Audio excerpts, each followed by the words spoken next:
Kaufman, associate in plastic surgery at Geisinger, said at 1 week old, Kimmie was the smallest patient he had ever operated on. The challenges in performing surgery is that she was very small, so she was about just over 2 pounds when I operated on her the first time, and therefore the structures are very small. And so because the band was very tight, we had to be careful not to injure any of the important structures that are deeper in the ankle during the release. As Kimmie was getting better, there was another setback. And then she started having complications related to her ostomy. Doctors say she developed MRSA and was actually much sicker at a month or two of age than when she was first born. And on top of all of it, she was a premature infant. It was hard. I wanted to take all the pain away and give it to myself, but couldn't. So to the Mingles, it seemed like every time they were over one hurdle, there was another one. Kimmie spent 100 days in the NICU. During her stay, Kimmie and her family were impacted by the support of the Children's Miracle Network at Geisinger. There probably isn't a single piece of equipment in the NICU that Telethon hasn't helped purchase that Kimmie didn't have some part of at some point in her stay. On August 2nd, Kimmie was sent home to bond with her new family. But at 6 months of age, after she had grown a bit, she had another surgery to fix her ostomy and connect her bowel. As far as her abdomen, the atresia, the gastroschisis, she's been corrected of all of those problems. She should have a normal, healthy life from that point of view. no, this one. This one? Although she may have some scars from her past, her parents say it's not limiting her future in any capacity. She truly is a miracle.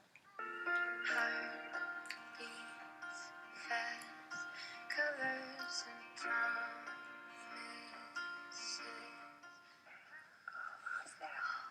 Lovely, my dear. You look lovely. When I'm afraid to fall, but watching you stand alone, all of my doubt suddenly goes away. Dances. She loves to dance. She can color, paint. She's only got 5 fingers, but she does everything fantastic. She's amazing. I think it's been nothing short of fantastic to watch this little child grow up, because there was every reason in the world why Kimmie was going to have issues, was not going to be able to function, was going to have developmental issues, was going to be limited by the way she was born. And I really believe that without Children's Miracle Network, Kimberly's story would be different.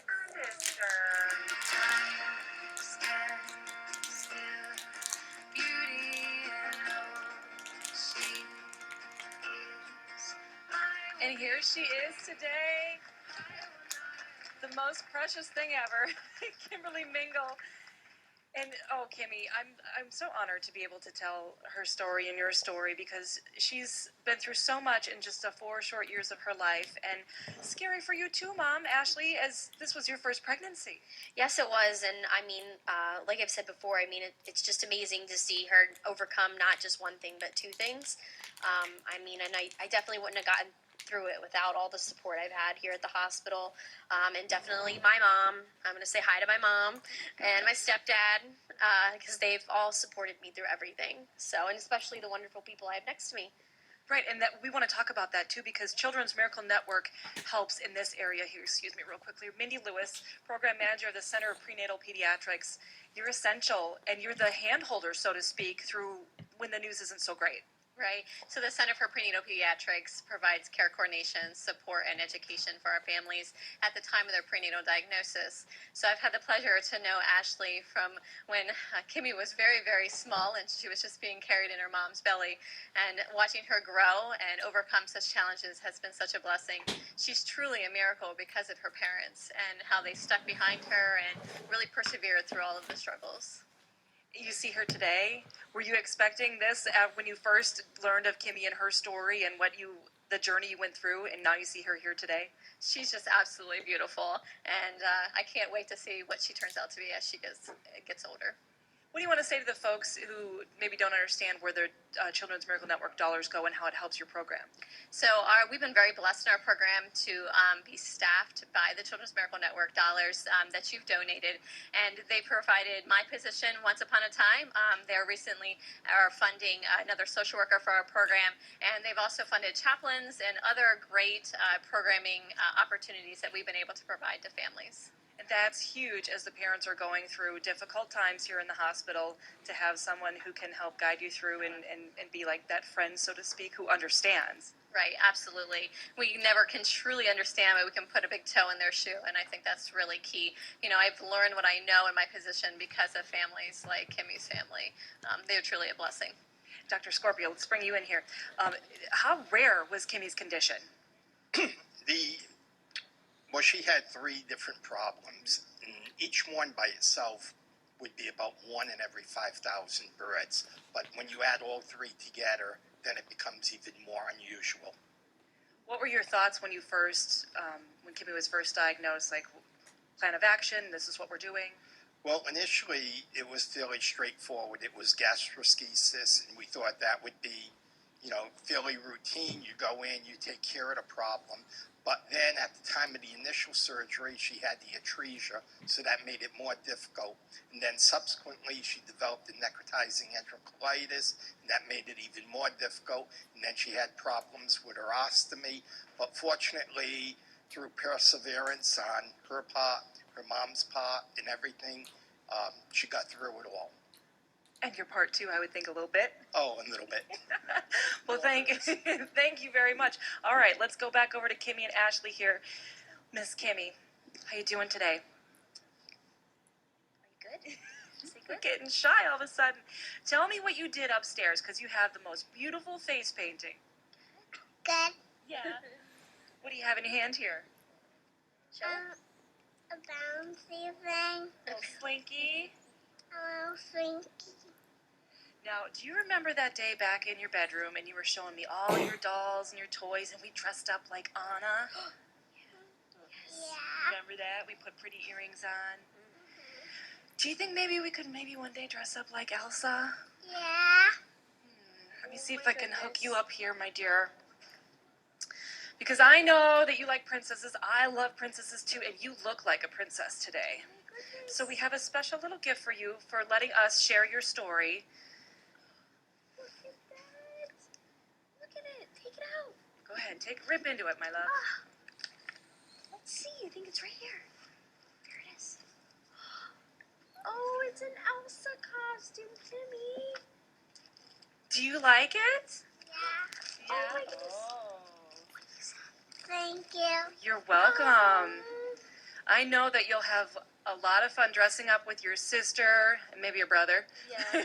Well, she's gonna be a big sister on Tuesday, so that's why she wants to be Elsa now instead of Anna. So we can make your baby sister Anna, maybe? Yeah. Is Juliet gonna be Anna? Uh-huh. Yep, one day.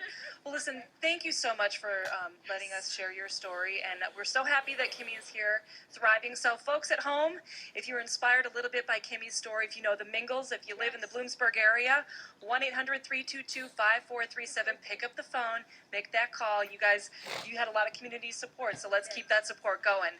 Yes. Make any donation you can, 1-800-322-5437. Kimmie, can you give the camera a little wave? Give them your best princess wave. All right, folks, let's keep those phones going, right, Stefano?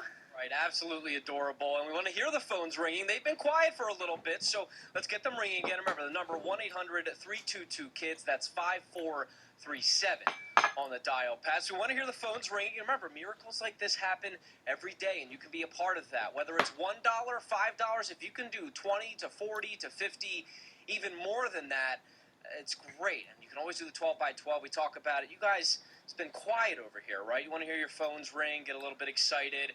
It keeps you awake, doesn't it, the phones? That old style ring, even though the phones are, they're pretty old style still, I guess.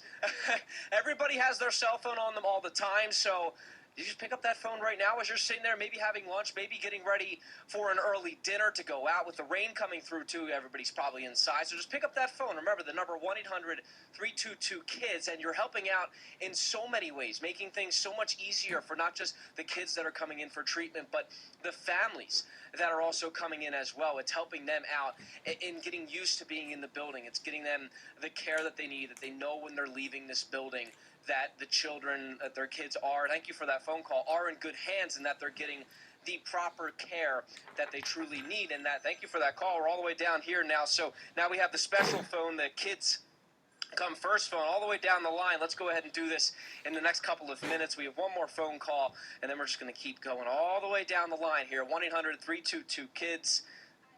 Oh, almost. All right, so let's try to get this phone going, and then we're just going to continue to go down the line. We're going to go all the way around. We are in the home stretch, so you can make the difference today in any kid's life, and it really helps. It gives them all the equipment that they need around here, gives them the help with transportation that they also need. That's a good phone call. Let's continue to go down the line and continue on, and now we're going to go throw it on over to Eric.